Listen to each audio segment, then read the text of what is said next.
Kris with the Reformed Grognard with another quick unboxing video. This time we are talking swag from Salt Lake Comic-Con FanX, or whatever it's calling itself now. We just got done working that show this last weekend, and we were near a company called Die Hard Dice. I hadn't seen these guys before. I've become fairly familiar with a lot of the other dice makers in the Rocky Mountain West area.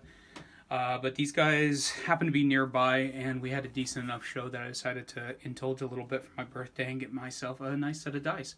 It comes in an aluminum steel case of some sort. I think it might be steel because I think my magnet that the mount is on stuck to it. But anyway, it's a nice case. This is the Mythica Battle Worn Copper set.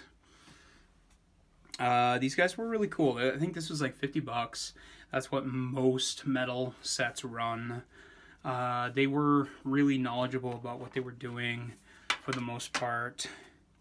And these are my dice. Ooh, they're cool. I'm really excited about these. I really, really like the font on them. It's clear enough to read, but stylized enough to be fun. They're hefty. They've got a really nice heft to them. I like that, the slight rounding on the corners. Keeps it from rolling. Man, listen to that thing hit. They put the pip for the four-sider up at the top. Thank God. I hate ones that do otherwise. It drives me crazy. The 20 is like 7 pounds heavy. And this is the lighter one. They have a massive one that they were selling for like $20, but I don't really see the point in it. They claim it's for like big dramatic rolls, but frankly, I think that's dramatic enough. So it comes with a 6, a 4, an 8, a 10, 20, 12, and a percentage die, which is cool. Actually really like that. That one's really nice. Love it. So I got the copper one because I'm a sucker for this kind of thing. I love the aged copper look. I like the slight darkness in and around it. If you do pick up from these guys, ask to see it. They do like an oil paint wash with it, I believe is what they use. I'm not 100% sure what it's made out of necessarily, but it does occasionally obscure the numbers just slightly. You see that 17 and the 7 are a little harder to see. And one of the other sets I got was quite hard to see, especially the 20. So ask to see the dice and look at the numbers on something like this. When you're spending $50 on a handful of dice, make sure all of them are going to be functional. They had a Norse Foundry set there, and I was extremely tempted by it, but they were... like, the font was cool. They had some nice little pips around the edges of them.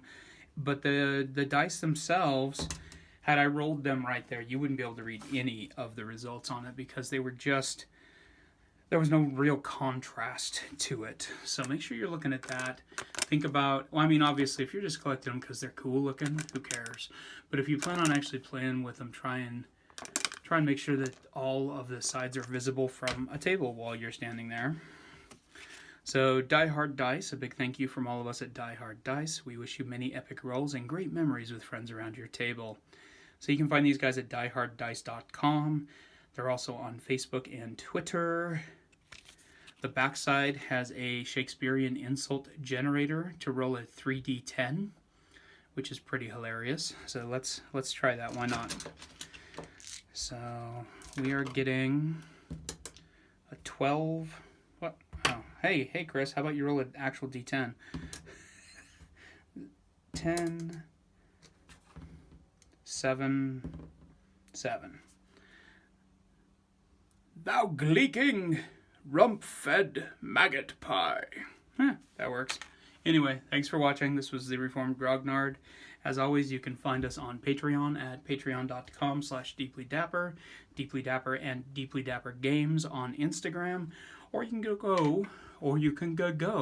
to deeplydappergames.com. Thanks for watching. May you live in interesting times.